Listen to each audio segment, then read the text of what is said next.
Pronto.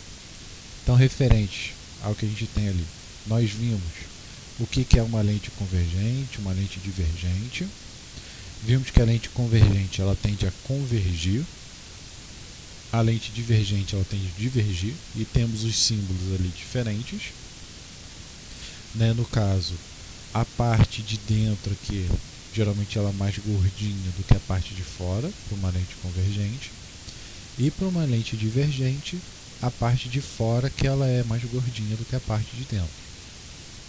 E aí a gente utiliza esse símbolo quando a gente vai fazer um desenho. E vimos que quando a gente lida com lentes, nós temos o que a gente chama de convergência. O que é a convergência? A convergência, ela permite com que a gente possa combinar diferentes lentes. Então, por exemplo, digamos que eu tenha um problema de vista e eu preciso de uma lente de um grau muito alto. E aí, em vez de utilizar uma única lente que tem esse grau muito alto, eu posso utilizar duas lentes combinadas. Então aqui, ó, se eu combino a lente 1 com a lente 2, eu vou ter exatamente uma lente combinada. Né? Ou seja, eu vou combinar a convergência de uma com a convergência da outra. E nisso eu vou ter uma lente, digamos, mais potente, uma combinação delas. E vimos que esse valor de convergência aqui, ó, esse C, que é calculado aqui pelos valores, ele é o que vai trazer para a gente o valor lá quando a gente vai no oftalmologista. Então, quando a gente fala o grau da pessoa, por exemplo, esse aqui, ó, ele tem um grau de 3 no olho direito e um grau de 3,5 no olho esquerdo. E o que significa esse sinal negativo aqui? Ó? O sinal negativo identifica se a pessoa tem miopia ou hipermetropia. Isso a gente vai ver com mais calma o que é miopia e hipermetropia. Eu acho que eu já cheguei a comentar com vocês no início da aula, lá quando a gente estava vendo toda essa parte de ótica. Mas a gente vê agora, não tem problema nenhum. Então, quando eu tenho um valor negativo, esse valor negativo indica que eu vou usar uma miopia, que é um problema que a pessoa tem para poder enxergar para longe.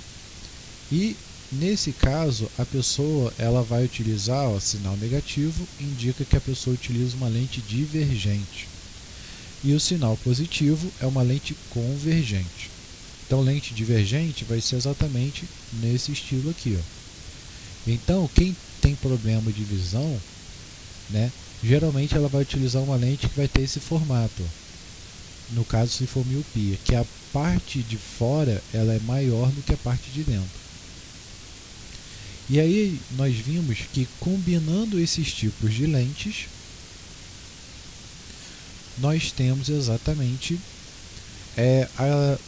os instrumentos ópticos. Como exemplo, nós temos aqui a câmera. Na câmera nós temos o nosso objeto. Esse objeto ele vai ser transferido, a imagem dele vai ser transferida para aqui, para um visor, para um sensor de uma câmera, e é onde vai ficar armazenado ali num filme. Né? No caso, aquelas câmeras antigas utilizavam filme. Nesse caso, agora é eletrônico. Outro exemplo que a gente viu é o lance do projetor, aonde eu tenho ali uma luz, né, que ela vai ser emitida. Essa luz ela vai bater numa parte reflexiva, semelhante ao que a gente tem no farol. E aí, essa luz ele vai ser jogado para frente. Nisso eu tenho aqui um filme, que ele é transparente, onde está passando ali a imagem. E temos que vai ser gerado o nosso projetor ali. Outro exemplo que a gente viu é o funcionamento, por exemplo, de uma TV. Ela funciona semelhante a isso. Né? As TVs novas, até os celulares, eles funcionam semelhante a isso. Eu tenho o filme e a luz ele ilumina. E vimos o conceito de, no caso, de uma transparência. O que é uma transparência? Antigamente, quando as pessoas iam apresentar trabalho, apresentar projeto, elas não tinham projetor. Então elas faziam literalmente igual essa folha aqui, ó, que o cara tem. Ó. ele desenhava numa folha que era transparente, a luz batia nessa folha transparente, nisso que ela batia, ela projetava lá na frente. Então eu tinha ali exatamente a imagem da folha projetada. Então isso a gente conseguia pedir, por exemplo, para o cara imprimir, tirar uma xerox de uma transparência, né? A gente pedia lá para o cara tirar uma xerox, e aí em vez de ele imprimir em uma folha branca, ele imprimiu uma folha transparente. Aí tinha que ser uma tinta especial para poder aderir àquela folha, né?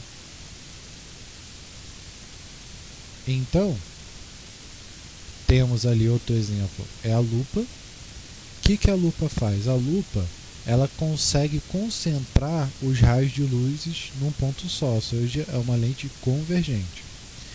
E aí, nesse processo, conforme eu vou posicionando a minha lupa, ela pode aumentar a minha imagem, assim como ela pode meio que embaçar. Ou seja, para eu poder aumentar a minha lupa ali, minha imagem, o meu objeto ele tem que estar entre o foco e o vértice, que foi o que a gente aprendeu lá quando é gerado imagens.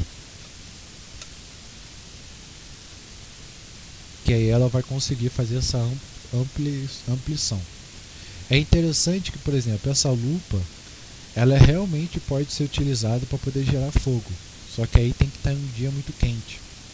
E existe até alguns vídeos de sobrevivência, se eu não me engano, existe até um vídeo do Manual do Mundo em que ele faz uma lente, né? Ele chama de lente de Fresnel, né? O que é essa lente de Fresnel?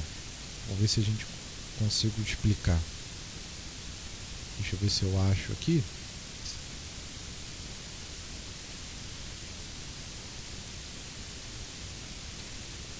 A geometria dela.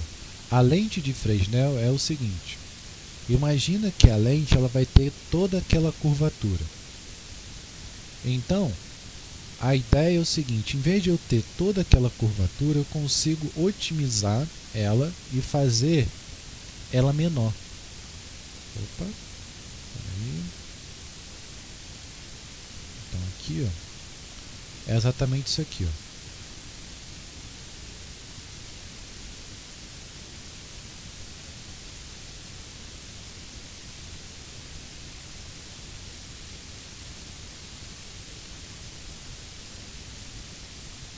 Então aqui no 1 a gente tem uma lente de Fresnel.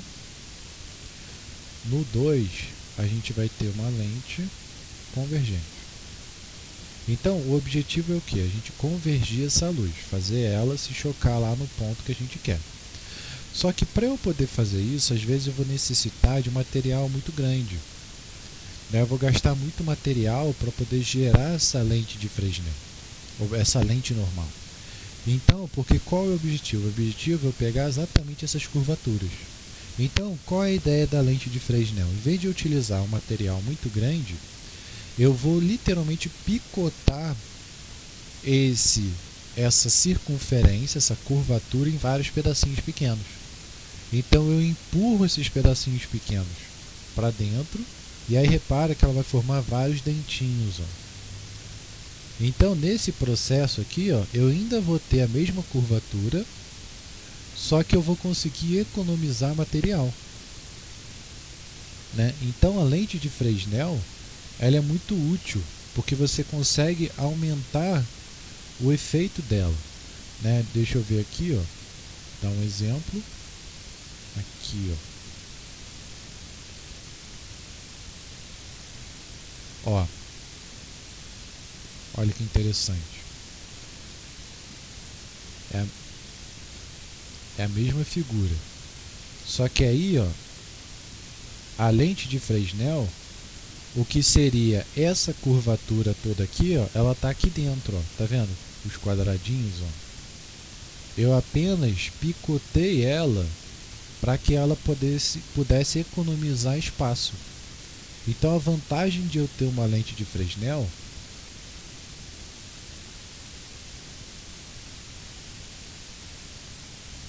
é que ela pode ser uma lente mais potente e ocupa menos espaço. Ou seja, ela não vai ocupar espaço porque ela vai ocupar menos espaço e, por consequência, ela pode ser uma lente mais eficiente. Ou seja, o que é uma lente mais eficiente? Ela pode ter aquele C que a gente viu de convergência, ela pode ser maior. E aí, um exemplo aqui de uma lente de Fresnel, olha como ela é na vida real.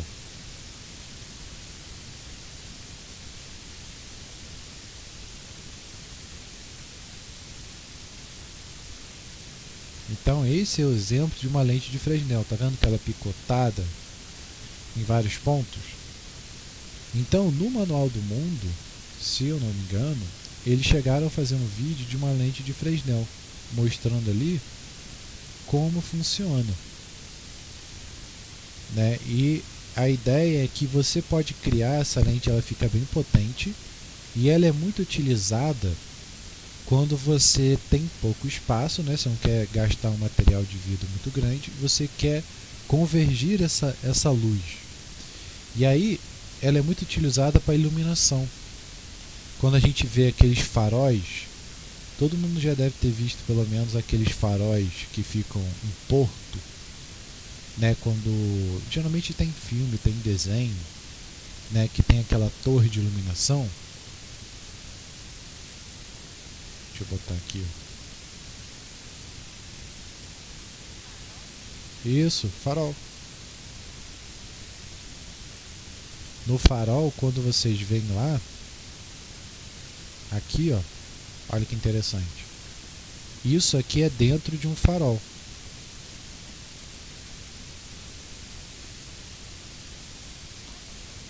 Né?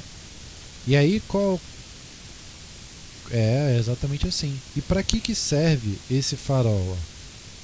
Exatamente o que a gente tem ali dentro. Então, o farol ele vai ser uma torre bem alta, que ela fica geralmente perto do mar, né? E qual é o objetivo dela ficar perto do mar? Exatamente para que ela possa emitir essa luz para os navios que estão chegando perto do mar. Primeiro, como fonte de localização, para eles saberem que estão chegando perto da Terra. Segundo, como fonte de precaução. Por quê? Para evitar, por exemplo, que eles acabam encalhando, né, caindo em rochas e algo do tipo que pode ter por ali. Então, deixa eu ver se eu acho aqui. Só que aí o que acontece? É literalmente uma lâmpada. Deixa eu ver. Lâmpadas de farol, tá. Então, vou ver aqui. E aí o que acontece? É literalmente uma lâmpada que ela fica acesa. Só que essa lâmpada, ela vai iluminar para todos os lados. E aí nisso que ela vai iluminar para todos os lados, essa luz ela se dispersa. Então ela precisa ser concentrada em um ponto só. Então a ideia é que ali vai se ter essa lente de Fresnel e ela vai ter uma parte aonde vai meio que proteger, né? Tipo um espelho, igual que a gente viu ali no projetor, para poder concentrar essa luz. Deixa eu ver se eu acho.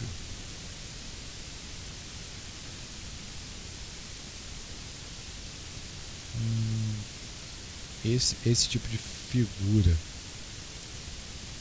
aqui, mais ou menos.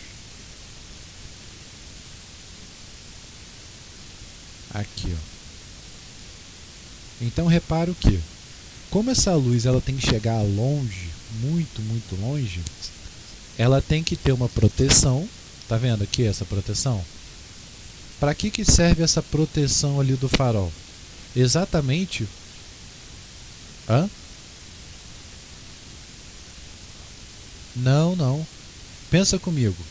O farol, o objetivo dele é iluminar o mar, né? Não é iluminar o mar, é avisar os navios que existe terra por ali. E aí o que acontece? Se você está ali na beirada, para frente você está vendo o mar, para trás você está vendo a cidade. Então, se ele não tiver uma proteção, ele vai acabar jogando essa luz dentro da cidade. Então, essa proteção aqui, ele fica geralmente para a cidade, porque ele só quer iluminar para o outro lado. Porque a luz que tem aqui é muito forte, muito, muito forte. Então ele tem uma proteção exatamente para poder evitar que a luz venha para a cidade, né? Possa cegar alguém. E aí, do outro lado, né, a gente vai ter exatamente esse tipo de lente, que é uma lente de Fresnel, ou seja, uma lente toda cortadinha, com o objetivo de economizar material, né? Ela vai ficar mais compacta, mais nivelada. E aí, com isso, ela consegue iluminar o mar. Não é que ilumina, né? Os navios estão passando por ali, eles conseguem observar e verificar que tem terra ali perto. Então, isso é uma função importante, né, que a gente tem do farol. Então, vou escrever aqui.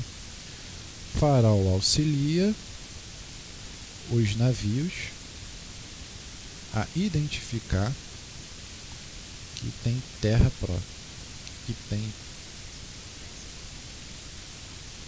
Boto, sim, vou botar lá. Então, ok. Então, ó, o farol auxilia os navios a identificar que tem terra próxima, evitando que eles acabem encalhando. Né? Então, pode ter muita rocha ali perto, pode ter muita pedra. Então, o navio ele vai dar essa identificação, porque de noite é muito difícil do navio conseguir se localizar, né? Até a iluminação do navio, né, pode acabar atrapalhando, eles podem acabar atracando, ou seja, pode ter alguma pedra ou rocha que eles podem não estar vendo. Então, esse farol ele pode tanto estar iluminando para frente, para qualquer pessoa ver, como eles podem estar iluminando para o chão, né, exatamente iluminando ali, para o cara ver que tem um pedregulho, tem alguma coisa próxima ali acontecendo. Então, dando continuidade, deixa eu só retirar aqui.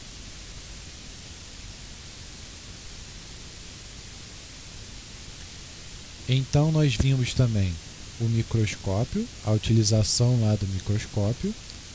A grande sacada do microscópio é que ele utiliza duas lentes, e essas duas lentes ele tem a função de aumentar o meu objeto, ou seja, eu tenho o meu objeto, e aí esse objeto vai gerar uma imagem, que é um pouquinho maior, e ele vai aumentar essa imagem de novo. Então, cada lente que eu tenho, ela vai aumentar essa imagem. Ela potencializa o aumento dessa imagem. Né? E aí a gente tem um exemplo de um microscópio. Então, esse microscópio ele é muito utilizado em laboratório, em vários tipos de laboratório, porque você consegue ter uma visão melhor do que tem ali o objeto ali dentro. Então, por exemplo, você consegue ter uma noção do tumor, né? Então aqui é um pedaço de um tumor. Conforme ele vai aproximando, ele vai vendo a estrutura desse tumor. E aí, sabendo a estrutura desse tumor, ele pode saber como que ele foi composto, como que ele foi gerado, né? Vários processos. Assim também, como a gente tem uma foto de um material metálico. Então, vou botar aqui no cantinho.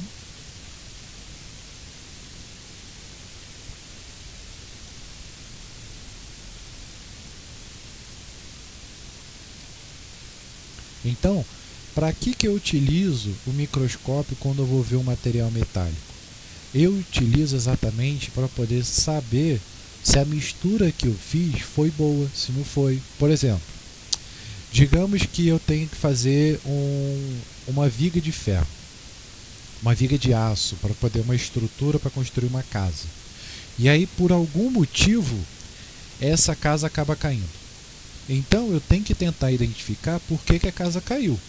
Isso para quê? Para poder evitar, por exemplo, que esse problema possa ocorrer de novo. Então, é importante que eu saiba como que ocorreu o problema.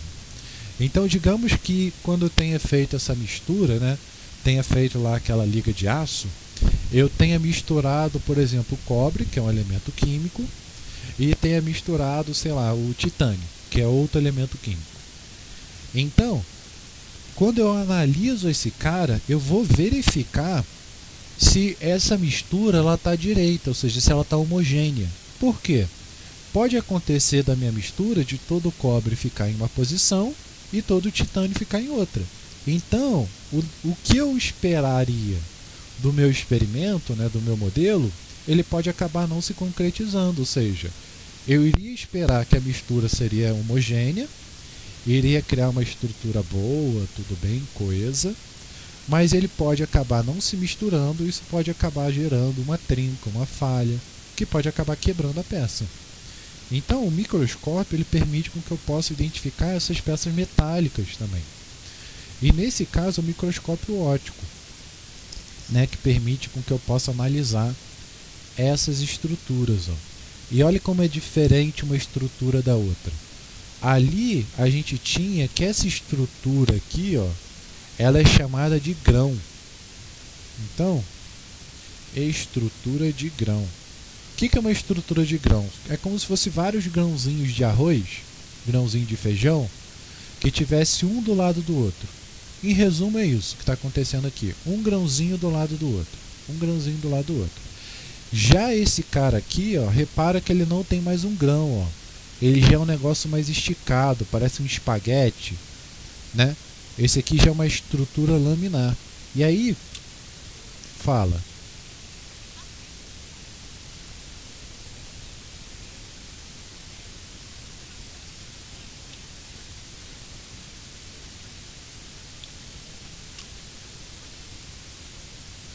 Outro nome, vou botar como atividade de hoje.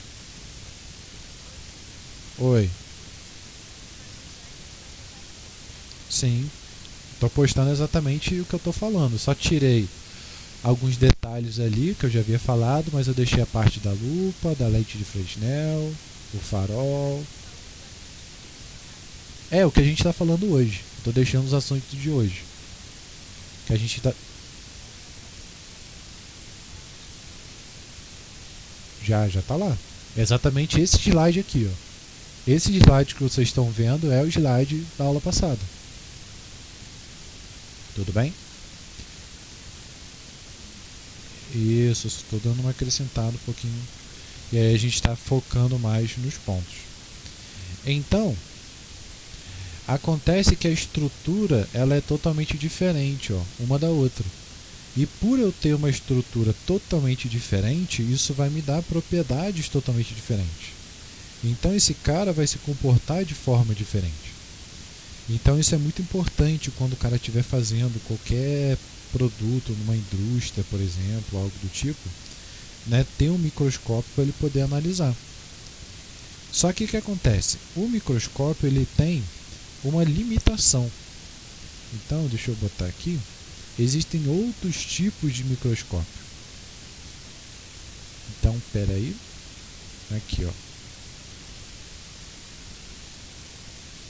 Existem outros tipos de microscópio, como que a gente tem, por exemplo, que a gente chama de MEV. O que é o microscópio eletrônico de varredura? Então, vou botar aqui, ó. Microscópio eletrônico de varredura. Vou botar aqui, mais fácil botar tipos de microscópio.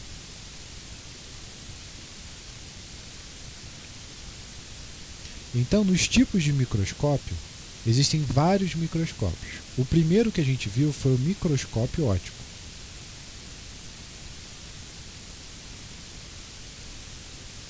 O microscópio óptico ele utiliza a luz para a gente poder enxergar.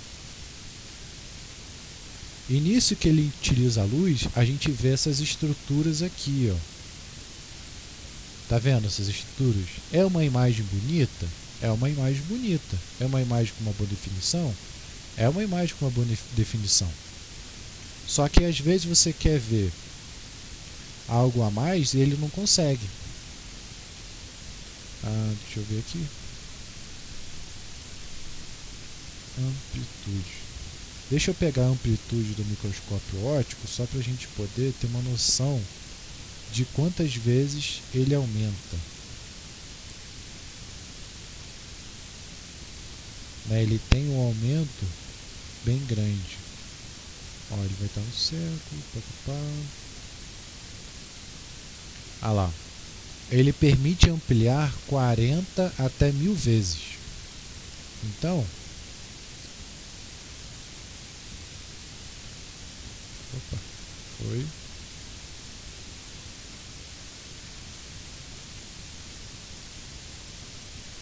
O que significa 40 vezes? Significa que se eu tenho um objeto de 1 centímetro, eu consigo ter uma imagem de 40 centímetros. Ele vai aumentar em 40 vezes essa imagem, o que é uma amplitude boa, né? Mas ainda assim se torna muito pequena quando eu quero ver detalhes mais específicos. E aí existe outro microscópio, que é o microscópio eletrônico de varredura. Esse cara ocorre através dos elétrons. Vocês chegaram a ver, sabem o que significa elétron? Chegaram a ver com o Tiago a definição de elétrons?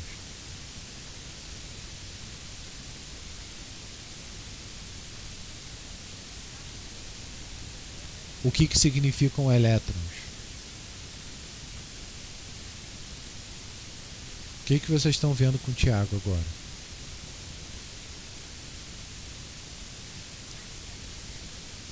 Ah, agrotóxicos, beleza. Ah, beleza. Então, moral da história. O microscópio eletrônico de varredura, ele utiliza uma forma diferente, e nessa forma diferente ele consegue ter uma amplitude muito maior.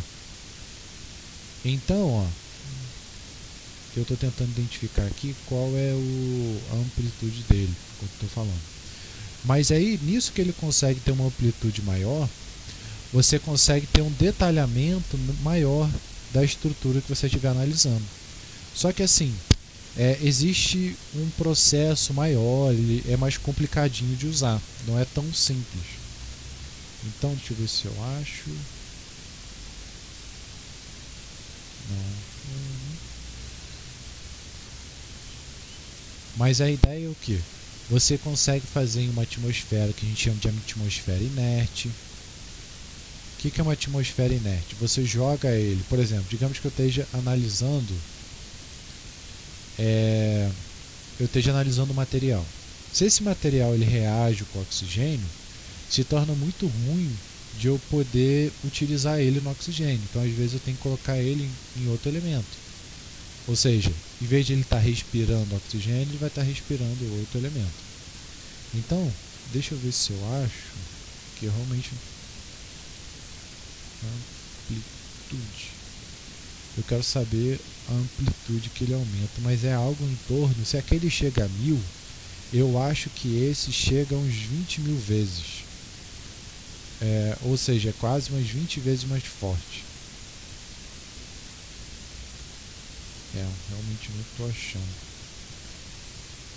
Acho que agora eu vou achar. Deixa eu ver.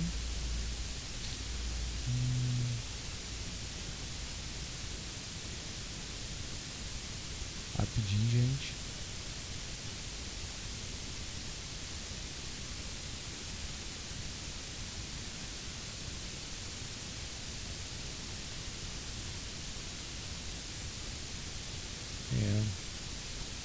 Agora realmente eu não estou achando.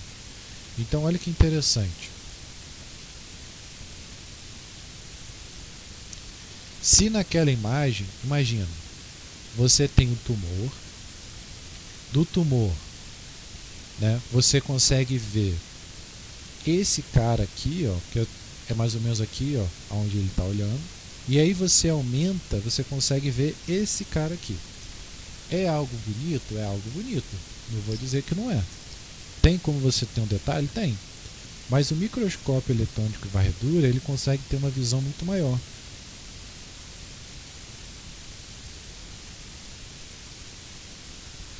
Ele consegue ter uma ampliação muito maior. Tanto que, olha só essa imagem que eu consigo obter. Imagina que eu continuo dando zoom naquele cara. Então eu vou dando zoom. E aí eu posso chegar... Lembra daquele grãozinho que a gente viu? Que era exatamente esse cara aqui, que é um grão. São vários grãozinhos. Imagina se eu fosse dando um zoom nesse cara E com o microscópio eu consigo obter isso aqui, ó.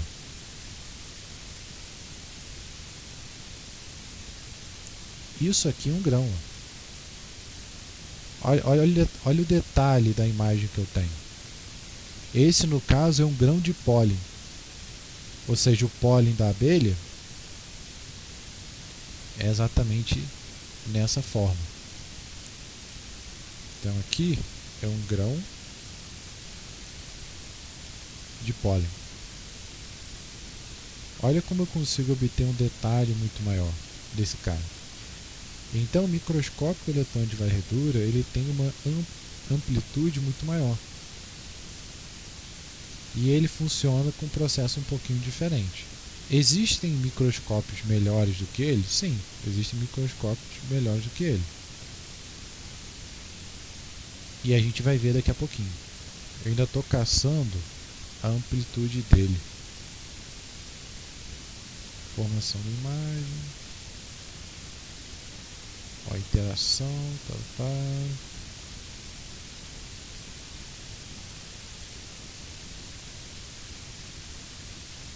Ó, resolução.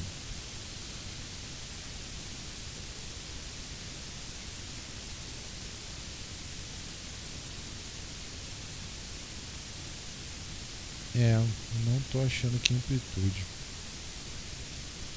Mas eu me lembro que eu já trabalhei com ele, ele tem uma amplitude bem elevada. Então deixa eu ver se eu acho outra foto aqui. Olha que doideira. Essa aqui, ó. Deixa eu ver que imagem é essa. Essa é feita de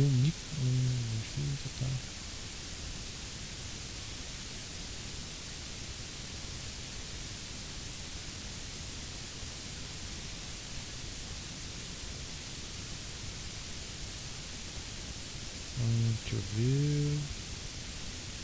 Aqui, ó.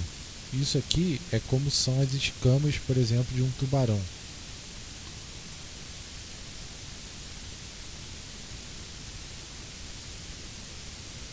Se a gente for pegar o tubarão, por exemplo, e analisar ele, as escamas do tubarão elas são feitas dessa geometria.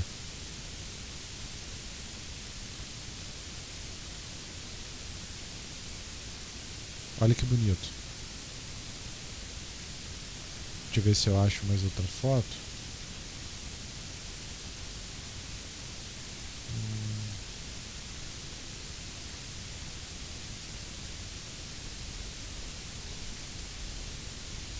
Aqui, ó.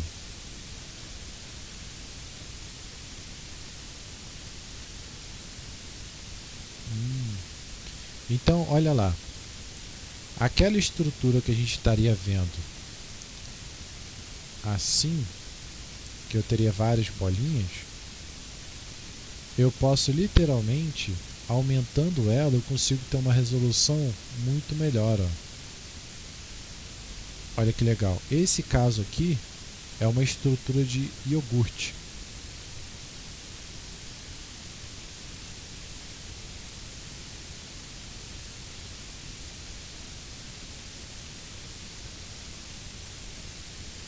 Então, esse aqui é uma estrutura de iogurte que a gente tem aqui. Deixa eu pegar a mãozinha.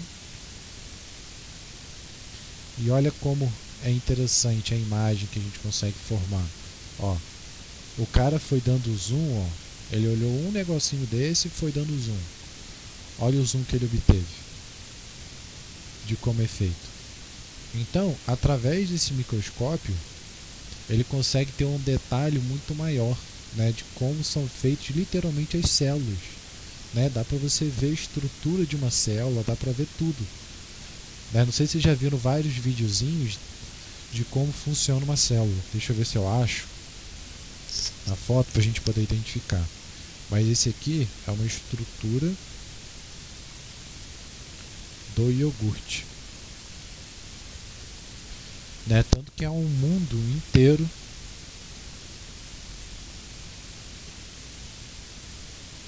só com essas análises. Deixa eu ver aqui.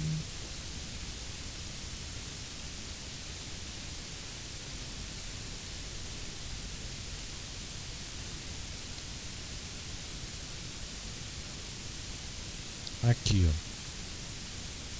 provavelmente você já deve ter visto células, né? E existe lá nas células os nossos cromossomos. Já ouviram falar dos cromossomos, certo?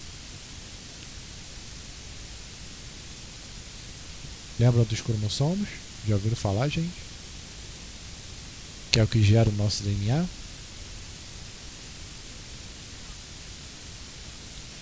que vocês estão vendo lá então, em biologia?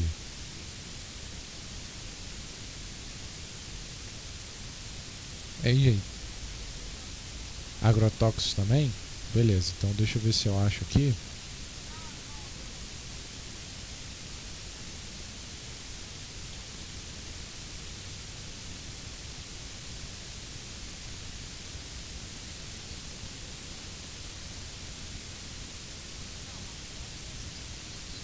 Mas antes,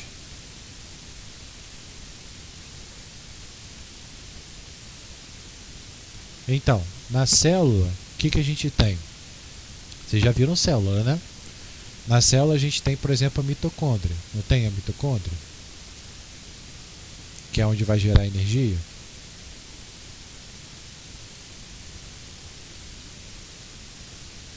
Não tem, gente?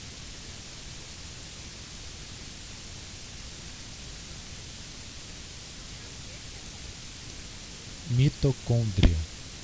Vocês viram a estrutura de que é formado na célula ou não? Então, dentro da célula não tem uma mitocôndria? Não? Então, rapidinho, para não ficar perdido, deixa eu ver o que ela está passando para poder passar umas fotos interessantes. Então ela faz, tá bom, oba, atividade. Ah lá, ela falou sobre a célula menor parte do organismo, né?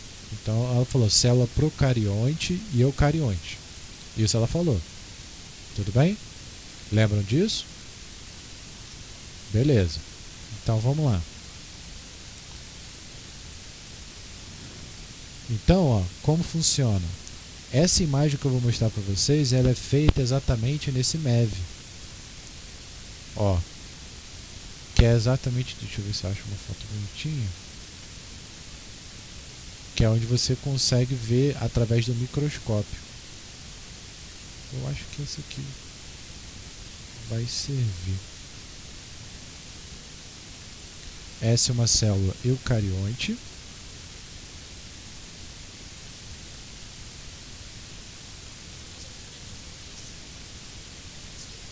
Isso aí. Então, estou baseando no que ela falou. Então, esse tipo aqui, ó, é uma estrutura de uma célula eucarionte.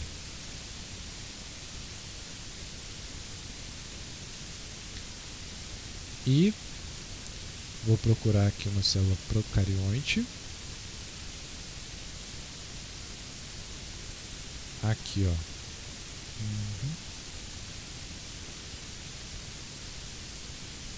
Deixa eu ver se eu acho uma foto decente.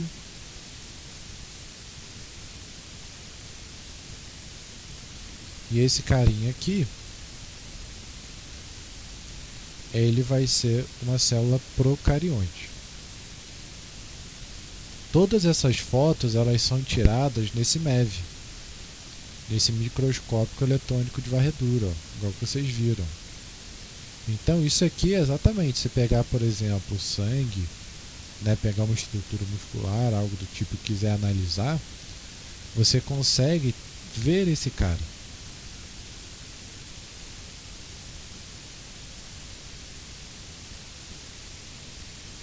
Então o microscópio eletrônico de varredura, ele é muito utilizado para você poder ver a estrutura de organismos, né? A gente vê o exemplo aqui, ó, desse cara. Isso aqui é um pólen, um grão de pólen, né? Olha como a estrutura dele, né? Tem vários pontinhos espetados, ó.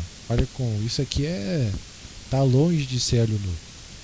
E aí a próprio microscópio eletrônico, ele tem uma ampliação muito maior, é uma amplitude, se eu não me engano, eu acho que chega a 20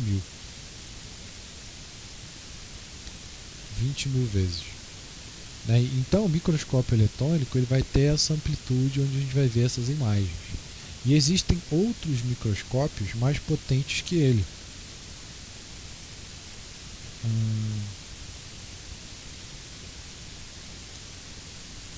Deixa eu ver se eu acho alguma foto. Que o mais evoluído que a gente tem é um que é chamado de AFM. Esse aqui acho que dá para mostrar mais ou menos como funciona. Mas eu quero ver se tem alguma foto dele.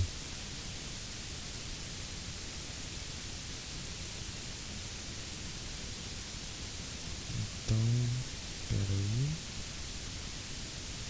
Eu acho que não tem.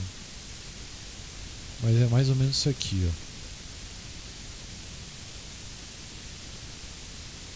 ó. O AFM, que é microscópio de força atômica, vou botar aqui.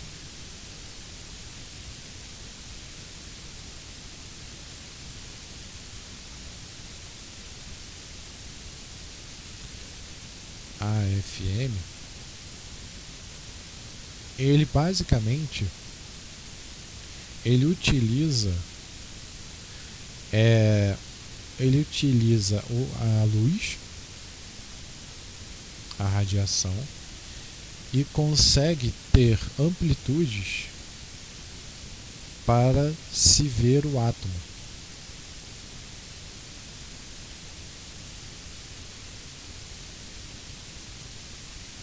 Quase que praticamente o átomo.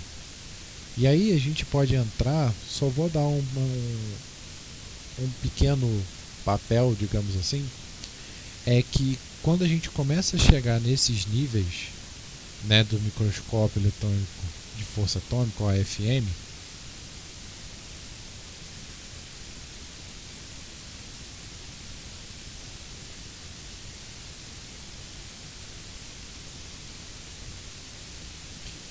AFM vem do inglês, Atomic Force Microscope, tudo bem? É a força atômica, microscópio de força atômica. E aí o que acontece? No microscópio de força atômica, como que ele funciona? Só para vocês entenderem um pouquinho. Imagina que eu tenho uma estrutura como essa aqui, e eu tenho um material. Eu quero ver como funciona esse material. Vou ver se eu acho uma fotinha melhor. Então o que acontece? Ele vai lançar literalmente um feixe de luz sobre esse material. E aí, conforme a luz ela vai batendo nesse material, ele vai detectando a superfície atômica dele. Só que o que acontece? Essa estrutura ela é tão sensível, mas assim, tão sensível, que você consegue quase que ver a estrutura do átomo. Aqui, ó. Imagina que ele funciona literalmente como se fosse uma agulha. Pensa naquela... Todo mundo deve saber o que é uma vitrola, né? Aquilo onde tocava os discos de vinil. Isso, é a mesma coisa. Imagina que eu vou ter uma agulha e conforme essa agulha ela vai vibrando, ou seja, vai passando por uma estrutura rugosa, ela vai se movendo. Só que o que acontece? Nesse processo aqui, ele literalmente consegue observar o átomo. Só que aí, isso é um processo tão evoluído, né, mas tão evoluído. Então, deixa eu botar aqui, ó, microscópio consegue observar a estrutura atômica de um material. Esse processo ele é tão evoluído, mas tão evoluído, que ele tem poucos lugares no Brasil que se tem esse cara. Então, deixa eu ver até aqui.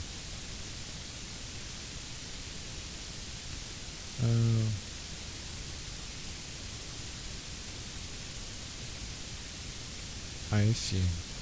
Ele é tão evoluído que ele é tão difícil de se conseguir que são poucos os lugares que ele tem. Tanto que, se eu não me engano, da última vez que eu vi, os únicos lugares que tinham eram em Friburgo. Em Friburgo a gente tem no laboratório da UERJ um lugar. E, se eu não me engano, tinha Acho que parece que agora PUC-Rio tem. Mas era uma empresa privada que tinha também esse microscópio. Mas acho que não é esse. Então, ele é tão sensível que ele tem que ser isolado de qualquer coisa, porque qualquer ventinho, qualquer coisa, qualquer variação de temperatura pode acabar estragando ele. E é uma coisa tão sinistra assim que vamos pensar, por exemplo, como funciona pra gente um conceito de microscópio. Deixa eu ver se eu consigo explicar para vocês.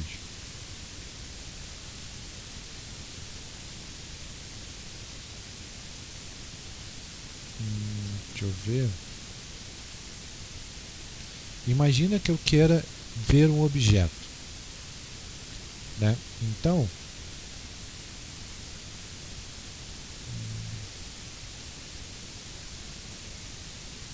imagina que eu queira ver um objeto. Então, o que acontece? Vou dar um exemplo aqui dessa foto.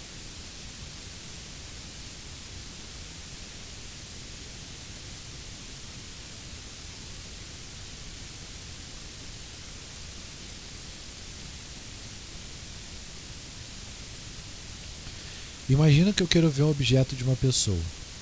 Se eu aumentar o zoom da minha câmera muito, eu vou acabar vendo muitos detalhes. Por exemplo, aqui, ó. Eu vou ver os detalhes do nariz dessa pessoa, mas eu não vou saber identificar que pessoa é essa. Eu sei, João, já estou terminando. Relaxa, que temos tempo ainda. Então, só para a gente poder terminar o conceito. Então, como funciona o microscópio? O microscópio, ele amplifica a imagem. Entretanto, se nós ampliarmos muito a imagem, acabamos perdendo o conceito dela, ou seja, o que representa essa imagem. Por exemplo, imagina o seguinte ali, o conceito dela. Na imagem eu estou vendo o nariz da pessoa. Então, é possível observar o nariz. Se quisermos aumentar a imagem, podemos observar qualquer irregularidade no nariz da pessoa. Entretanto, não saberemos de quem é esse nariz. Eu sei, Gabriela, eu sei. Eu sei que já passou. Estou terminando o conceito. Senão vai ficar quebrado no meio. Tudo bem? Eu já vou terminar. Calma. Então, vamos lá. Vocês só têm aula agora 11h10. Então, ó, só para a gente terminar. Imagina o seguinte. Se eu ampliar muito a imagem, eu vou conseguir ver o nariz e eu vou ver os detalhes do nariz, mas eu já não identifico de quem é a pessoa. A mesma coisa acontece com o microscópio. Se eu quiser, por exemplo, ver uma célula na estrutura celular, eu não vou utilizar esse cara aqui, ó, o microscópio eletrônico de varredura, o atômico. Por quê? Porque eu vou ver ele tão detalhado que eu não vou ver com nitidez de que pedaço da célula eu vou estar analisando. Então, eu não posso utilizar um cara como esse. Eu vou utilizar um MEV, que é um carinha que ele tem uma amplitude boa, mas não chega a tanto. Então, cada microscópio ele tem uma função diferenciada. Ou seja, vai depender exclusivamente desse cara. Alguma dúvida sobre isso? Entenderam?